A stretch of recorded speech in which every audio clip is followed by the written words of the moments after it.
Okay, so I decided to join the crowd and make my own winemaking video. As you can see here, the simple ingredients are just sugar, some Welch's or any type of grape juice that is 100%. You don't want any additives, just 100% pure grape juice or any juice that you decide you want to ferment. Some yeast. I get wine yeast, and I used to use this right here. I did have, this is old, that's why I replaced it with this. I looked up to see, which yeast would be best for winemaking, and a lot of people suggested this one. So this EC 1118 Lauven, I guess that's how you pronounce it. You can find it on Amazon fairly cheap. A lot of packets for like $8 or $9. So what I do, and of course you just need some plain white sugar. I usually use about 2 cups of sugar, and I've found that one 18-ounce red Solo cup will hold about 2¼ cups of sugar, so it's pretty much perfect. Empty out 2¼ cups into your red Solo cup, and you can drink that on your own later. And then fill this with the sugar. Take your packet of yeast. I add the whole thing, and haven't had any problems yet. And then it's just a matter of getting it all inside your juice jug. And you can see whoops, you can't really see it. I use a cut up water bottle as a funnel.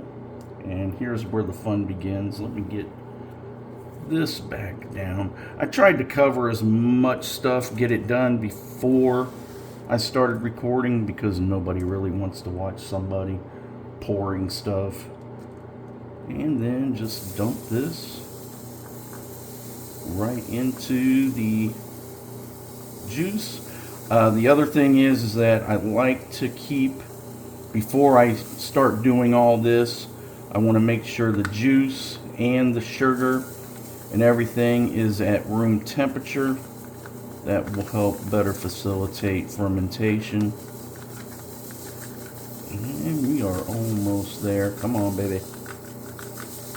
Now, the key to this, once you get it dumped in, is then to put the cap on, and then you're just going to shake the daylights out of it. All right. Now, if you have some music you want to play in the background, you can do that too. Maybe a little Casey and the Sunshine Band. I don't know. That's up to you. Shake it up really super good. Get it all mixed up. Get that yeast and sugar and juice all swimming around as one. There we go. And that, my friends, is really all there is to it. Now, and there we go. It's already starting to work. I want to open this up. I like to get the cap just to where it's on and where it sits down. This acts like its own airlock. I don't have to spend any money on an airlock. I put it like this. It's perfect. I leave it, and if there's any pressure building up, it's simply going to push the cap up enough to release that pressure to where the jug doesn't become an explosive device. So, now what? Well, now we set it in a closet, somewhere dark, somewhere warm, and then just leave it alone. Usually, I check it maybe the next day or later on, just to make sure that the the yeast is working, that I'm getting some fizz coming up.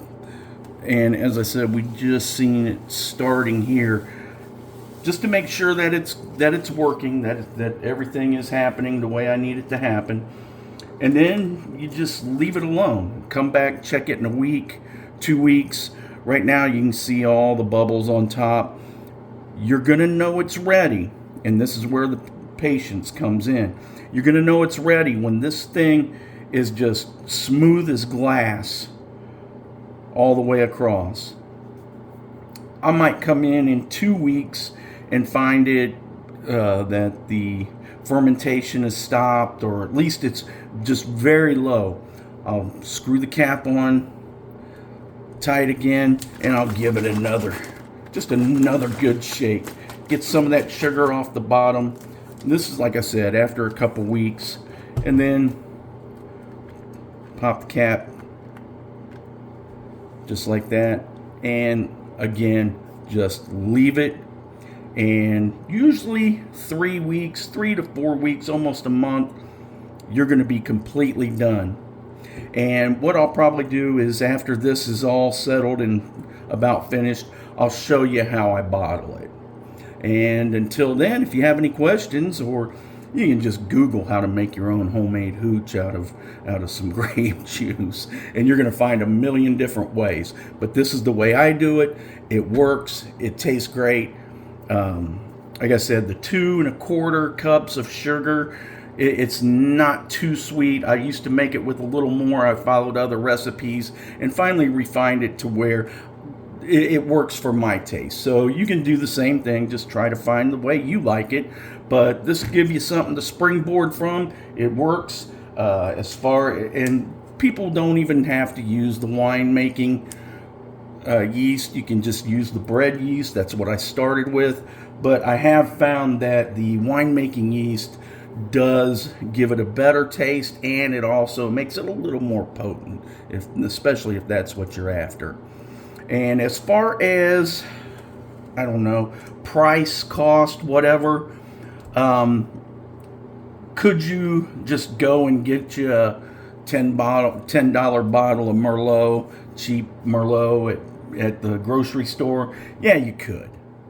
But there's just, for those of us who are do-it-yourselfers, there's just something very satisfying about doing this for ourselves and doing it on our own. And when we sit back with a glass at the end of the day, we feel satisfied with what we've done. So with that, like I said, if you have any questions, hey, hit me up in the comments.